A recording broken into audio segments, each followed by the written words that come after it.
माय माऊली नमस्कार.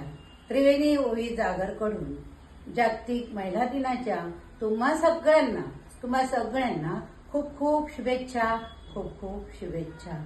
जागतिक महिला दिनानिमित्त प्रत्येक सखीने एकच केलं पाहिजे. काय बरं?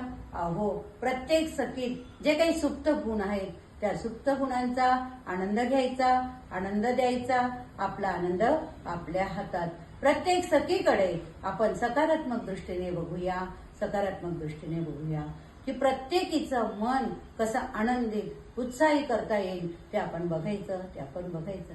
आणि तेच त्रिवेणी ओवी जागरकडून विविध उपक्रमातून आपण प्रत्येक सखीला त्यांच्या सुप्त गुणांना वाव देऊन त्यांचे सुप्त गुण तुमच्यापर्यंत पोहोचवण्याचा, घराघरात पोहोचवण्याचा आपण त्रिवेणी ओवी जागर प्रयत्न करत असते. आणि तुम्ही सुद्धा प्रत्येक सखीला भरभरून प्रतिक्रिया देतात, आनंद घेतात, आनंद देतात. असाच आनंद तुम्ही सदैव घ्यावा हीच इच्छा. पुनश्च तुम्हा सगळ्यांना जागतिक महिला दिनाच्या खूप खूप शुभेच्छा. खूप खूप शुभेच्छा. तुमचीच माई